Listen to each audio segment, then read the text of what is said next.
Há mais ou menos uns 9 ou 10 anos, houve um boom das ideias de liberdade aqui no Brasil. Foi quando a gente começou a ter contato com o libertarianismo e com o anarcocapitalismo. Isso se deu muito por conta de uma treta de internet entre o Rafael Lima, do Ideias Radicais, e o Nando Moura. Eu acredito que boa parte das pessoas começaram a conhecer o libertarianismo por conta disso. Até então, a gente só tinha o Daniel Fraga divulgando algumas ideias, falando um pouco sobre a perspectiva dele de mundo, esse tipo de coisa. Mas enfim, chegou a Dilma e as pessoas começaram a entender que o Estado é uma desgraça na vida da população, na vida das pessoas, na vida do indivíduo, melhor dizendo. Porque assim, ele é uma bênção na vida de algumas pessoas, mas para o indivíduo, de forma geral, ele é completamente esmagador. Aconteceu que eu entrei no mundo do libertarianismo, na bolha do libertarianismo, mais ou menos nesse período. E aconteceram algumas coisas para que eu me tornasse libertário.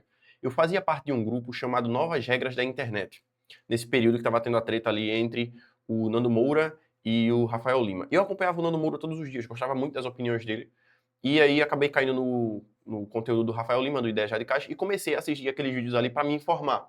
Porque ele sempre cobria muitas notícias, inclusive é parecido com o que eu faço hoje em dia, só que naquela época não tinha muita gente que fazia, então eu acompanhava muito o canal dele, mas eu não era libertário. E aí, aconteceu um dia de eu comentar uma parada no grupo Novas Regras da Internet e falei algo como o libertarianismo nunca vai dar certo, o anarcocapitalismo nunca vai dar certo, porque o que é que como é que você eh, como é que agiria a questão de justiça no caso de uma mãe que aborta um filho? Isso para mim era um argumento válido para você invalidar o libertarianismo e o anarcocapitalismo. E o Abreu, que era o dono do grupo Novas Regras da Internet, foi lá e comentou com o deboche. Cara, se você está dizendo que é utopia por conta disso, deve ser mesmo. Aquele debochezinho ali me deixou com a pulga atrás da orelha. Aquilo me deixou incomodado. Então eu comecei a consumir mais conteúdos do Rafael Lima, e aí acabei assumindo que, pô, o imposto é roubo, o Estado é uma gangue, que simplesmente compreendi e aceitei, tá ligado? Aceitei a realidade como ela é, tá? E aí comecei a consumir muito conteúdo mais conteúdo do Daniel Fraga, vídeos mais antigos, vídeos do Alexandre Porto, para entender um pouco mais sobre lógica, sobre juízos analíticos, juízos sintéticos, muitos vídeos do Paulo Cogos. E eu acho que aquele momento ali foi o momento da ascensão do libertarianismo. Foi um momento de pico, onde tinha o grupo libertarianismo, mais de 20 mil pessoas, o grupo caía, voltava, caía, voltava. Muita gente discutia no Facebook, debatia no Facebook. Tinha o grupo Debate Libertário também do Alexandre Porto. Eu passei por tudo isso. Quando eu comecei a me interessar mais por vídeos do Paulo Cogos e vi ele citando muitos livros, citando autores, aí foi um momento disruptivo que eu percebi, pô, não dá mais para ficar só vendo vídeos, eu tenho que passar a ler livros também, preciso ir na fonte do conteúdo. E aí eu li 3 livros, fundamentalmente, em sequência, tá? O primeiro livro que eu li, e foi o primeiro livro que eu li na minha vida, foi A Lei, eu já falei sobre isso aqui diversas vezes. Depois, eu não lembro qual desses dois aqui eu li, mas eu acho que eu li As 6 Lições e depois eu li Anatomia do Estado, ou foi o inverso, mas enfim. Eu li esses 3 livros aqui e eu achava que entendia muito de economia, eu entendia muito sobre o mundo, porque tive o primeiro contato com ideias novas, bem fundamentadas. Mas bom, isso aqui era só a ponta do iceberg. Eu fui percebendo que quanto mais você conhece, mais você percebe as coisas que estão ao seu redor, e aí você, por consequência, entende que você não compreende muito sobre o mundo e você precisa continuar pesquisando. Surge uma fome de conhecimento absurdo. Inclusive, esses 3 livros aqui, o link está na descrição, se vocês quiserem comprar pela Amazon, vocês vão ajudar bastante. Comprando qualquer coisa pelos links, vocês ajudam, tá? Então considere apoiar o canal aí. Quando for fazer suas compras na Amazon, comprar pelos meus links. Mas enfim. Esses livros são iniciais, mas tem livros mais avançados também. Enfim, continuando.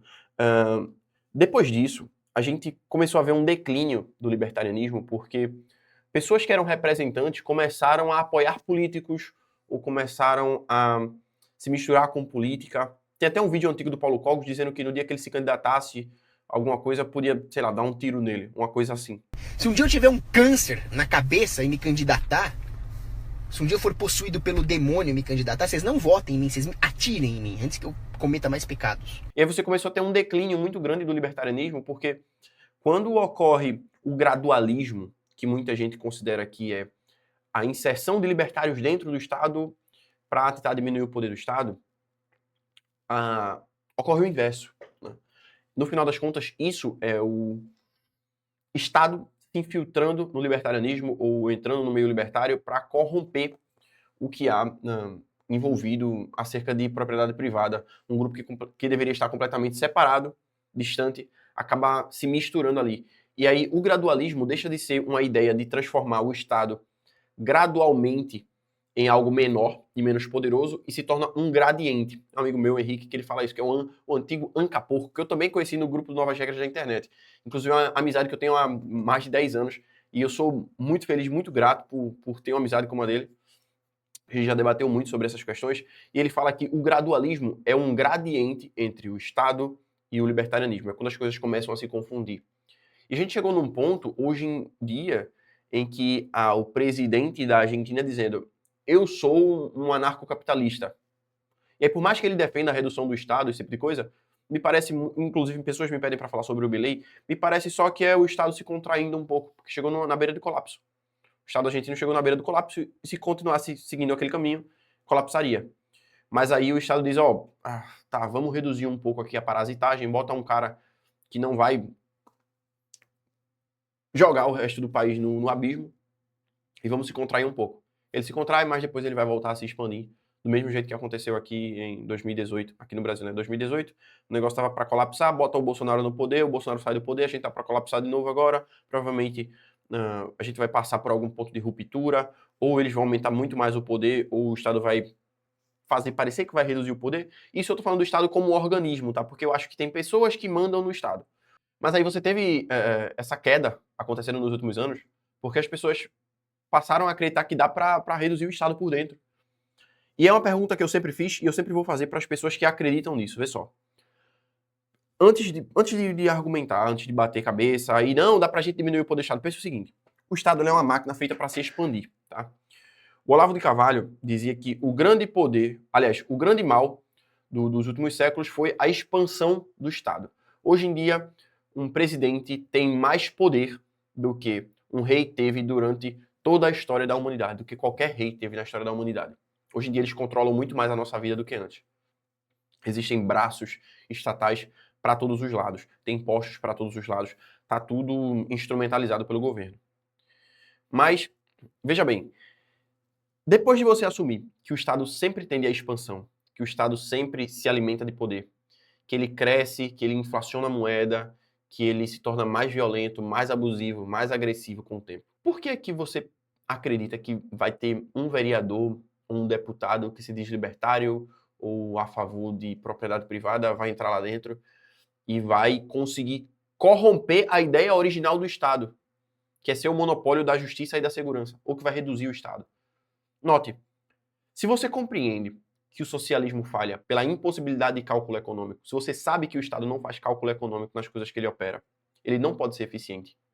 O que faz você acreditar que o Estado vai ser eficiente para reduzir ele próprio, permitindo que a estrutura seja colapsada ou seja reduzida por conta de pessoas que são contra o próprio Estado entrando no Estado? Você acha que é mais fácil isso acontecer ou alguém entrar na máquina estatal e ser corrompido lá dentro porque percebeu que o único jeito de fazer alguma coisa depois que você entra no Estado é com conchavos, é com apoio, é com troca de favores ou esse tipo de coisa? Não faz nenhum sentido você acreditar, pela minha perspectiva, que o Estado vai ser eficiente em reduzir a si próprio. É uma pergunta que eu sempre faço e que eu nunca vi ninguém responder. Eu nunca vi ninguém responder essa pergunta. Você acredita que o Estado ele é eficiente em reduzir a si próprio? Que a máquina estatal, que as engrenagens vão funcionar em direção a isso? De verdade, se vocês tiverem uma resposta para essa pergunta, deixa aqui nos comentários. E talvez vocês podem até dizer, não, mas é melhor que tenha um político libertário lá dentro do que um outro político. É uma perspectiva que eu tenho muita dificuldade de fazer com que as pessoas entendam, ou de me fazer ser entendido pelas outras pessoas, melhor dizendo, que é o seguinte: quando o político libertário entra no Estado, entra na máquina, ou quando qualquer político que diz que vai reduzir a máquina ou que é contra a expansão da máquina, entre na máquina, quando isso ocorre, não é porque ele é melhor do que os outros, é porque ele é uma peça do tabuleiro igual às outras peças. O problema das pessoas é acreditar que Quando o Estado diz que vai reduzir alguma coisa ou que vai melhorar alguma coisa, isso necessariamente é bom para você no primeiro momento. Olha só, o Estado vai ser reduzido, o Estado vai ser reduzido. Cara, isso é para aumentar o poder estatal. Porque com isso, ele legitima a ideia de que o Estado pode ser bonzinho, continue acreditando no Estado. Quando passa a haver essa legitimidade, quando as pessoas passam a acreditar nisso, quando elas passam a dizer, olha só, é melhor esse político aqui do que aquele outro lá, é aí que elas passam a acreditar ainda mais no Estado. É aí que elas começam a acreditar na ilusão de que, ó, talvez o Estado pode ser eficiente em reduzir a si próprio. Isso é o maior engodo que acontece na vida das pessoas que entendem um pouco sobre política, entendem que o Estado não quer que você enriqueça, não quer que você se torne mais inteligente, mais independente. Ele quer que você continue sendo fraco, frágil. E às vezes, para você ceder a sua liberdade em troca de segurança, vai aparecer um político desses, sabe? Não é assim que as coisas ocorrem. Mas enfim, eu acho que agora, depois dessa queda, tá havendo um ressurgimento, um renascimento do libertarianismo, mas de uma forma um pouco diferente, sabe? Eu vejo muita gente falando sobre propriedade privada, sobre liberdade, sobre não pagamento de impostos, sem necessariamente dizer somos libertários, somos anarcocapitalistas. E eu acho isso uma parada massa. Eu acho isso show de bola. Eu vejo os memes assim, que eu sei que muita gente leva como meme, só que tem muita gente que realmente está praticando atos agoristas, sem necessariamente dizer, sou um anarcocapitalista, sou um libertário, ou até o cara zoa. Não, esses ANCAPs aí são os vigiões, são os otários, não sei o que lá. Mas o cara defende completamente um monte de ideias libertárias, sem nem sequer ter entendido o que é o libertarianismo, porque o cara está vivendo numa realidade que está mostrando para ele que o Estado sempre vai sugar, sempre vai pisar, sempre vai destruir tudo. Sabe? E a gente teve um boom do libertarianismo justamente no momento em que estava tudo catastrófico por conta da Dilma. E agora, mais uma vez, por conta do PT, está ficando tudo catastrófico de novo, está tudo catastrófico de novo, e as pessoas estão começando a enxergar certas coisas. E eu acho que agora, por conta da difusão de informação e por causa da quantidade de conteúdo que a gente tem na internet, essas pessoas que compreendem o mal estatal não vão voltar atrás. Não vão acreditar que o Bolsonaro vai resolver os problemas. Tipo assim, tem os boomers que eles já acreditam muito, muito, muito, muito em um salvador. E tem a galera que já coringou. A galera que tipo, tá rindo para não chorar. Essa galera são os novos libertários que eu acredito que sim vão acabar estimulando a economia a se tornar cada vez mais agorista, cada vez mais descentralizada. As pessoas que estão entendendo o Bitcoin. Uma pessoa que entende Bitcoin, roda Bitcoin, deixa guardadinho lá, porque entende os juros negativos, ele é mais libertário do que uma pessoa que se diz anarcocapitalista e, quando tem eleição, vai lá na urninha votar no político menos pior dele. Eu acredito nisso piamente, cara. Quer votar? Tudo bem. Mas não vota porque tu acredita. Vota porque tu não quer passar pela burocracia de justificar o voto. Enfim, cara, quer votar? Vota aí, mano. Mas não acredita que isso realmente vai mudar a tua vida, porque não vai. Sabe? E essa nova leva de libertários, eu acho que tem um bom resquício de esperança, sabe? Muito disso por conta do Bitcoin, e foi por isso também que eu quis voltar a criar conteúdo. Eu teve algumas coisas, teve alguns fatores. Primeiro, que muita gente comenta querendo que eu volte, que comentava nos vídeos querendo que eu voltasse. Segundo, eu passei a ver uma esperança real no Bitcoin por conta do conteúdo que eu consumi do 38, e também porque eu achei muito massa o conteúdo do Altieri. Achei muito massa o conteúdo dele, é muito despretensioso, é bem próximo do que eu quero fazer agora, e vai por mim, vai ficar mais despretensioso ainda mais, tá ligado? Deixa eu só organizar a minha vida. Daqui a pouco eu vou estar fazendo vídeo caótico, xingando, fazendo barulho pra caramba, os bagulho macaqueando, tá ligado? Eu quero que seja isso, que seja o mais leve possível o conteúdo. Só que a gente tá passando por um momento que é muito difícil ser leve em se tratando do Brasil, sabe? É muito complicado. Mas eu acho que esse renascimento libertário, mesmo sem dizer que é libertário, já é suficiente pra gente ter uma melhora visível na cultura. Inclusive porque essas pessoas estão planejando sair do Brasil. Elas não querem mais ficar no Brasil. Elas entenderam o socialismo. Elas entenderam o mal que o socialismo causa. E embora elas sejam minoria, elas sejam uma quantidade muito menor de pessoas do que a grande massa petista ou a massa que adora o Estado, essas pessoas são mais produtoras, elas são mais produtivas. E quando a massa produtiva migra de um país para o outro ou de um território para o outro, só fica o fundo do poço socialista, a imoralidade e a degeneração. Pode ter certeza que se as coisas continuarem seguindo o caminho que elas estão, e o que eu acho que ainda vai continuar seguindo por um tempo, a gente vai ter mais pessoas socialistas começando a enxergar o socialismo e começando a querer fugir disso aqui. Só que tem aprendizados que para algumas pessoas só vem pela dor. Não tem como vir pelo amor. Eu dizer, olha só, galera, propriedade privada é bom, sabe? O empresário não é necessariamente um cara mau, ele é um agente empreendedor, ele aloca informações dentro de uma economia, ele enriquece e acaba enriquecendo outras pessoas. As pessoas não vão acreditar nisso. Elas só vão acreditar quando não tiver o trabalho mais. Sabe, quando aquele cara que diz que odeia trabalhar, odeia o patrão dele, que o patrão dele só explora ele, quando chegar esse momento do cara não ter mais esse emprego, quando ele estiver realmente passando dificuldades porque ele não consegue emprego, aí ele vai começar a pensar, porra, mas antes era melhor, hein? É a mesma perspectiva da Revolução Industrial. Muita gente acha que tudo era degradante na Revolução Industrial e que as pessoas trabalhavam em situações deploráveis e tudo era muito ruim, tudo muito triste. E, bom, era. Só que você está comparando isso com o que a gente tem hoje e não com o que eles tinham antes. Antes eles tinham morte. 50% de mortalidade infantil. E aí quando você pega os índices de desenvolvimento humano depois da Revolução Industrial, o gráfico ele faz assim, ó. Porque as pessoas passaram a sobreviver. A tecnologia passou a se desenvolver.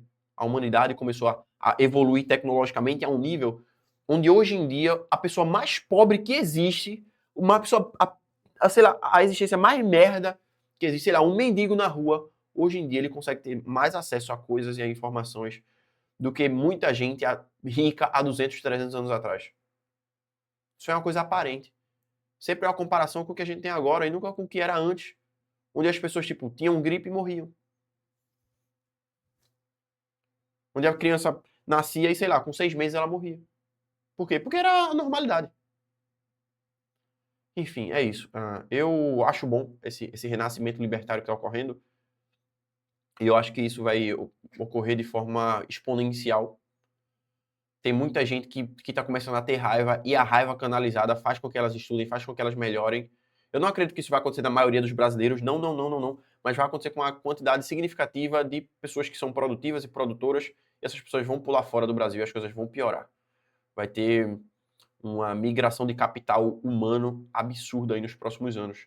Inclusive, eu espero estar nesse meio. Estou iniciando meus projetos, meus planos, e aí mais pra frente eu venho relatar para vocês como é que tudo vai acontecer. Mas nesse momento eu estou no momento de plantio, tá? Voltando a criar conteúdo para a internet acerca do libertarianismo, acerca da economia. Eu gosto muito de fazer isso aqui, sabe? E no final das contas eu sei que minha vocação é comunicação. Eu ouço isso constantemente. Desde sempre eu percebi que eu era uma pessoa que eu falo muito bem e eu enrolo muito bem. Mas enfim, é isso. Espero que vocês tenham curtido. Deixa aqui nos comentários o que é que vocês acham sobre isso. E mais uma vez, comprem livros, comprem livros, comprem livros. Se vocês não tiverem grana para comprar livros, baixem em PDF. Mas se vocês tiverem grana para comprar, comprem pela Amazon. Tem muitas indicações de leitura aí embaixo na descrição, tá bom? Vou ficando por aqui. Valeu, falou e fui.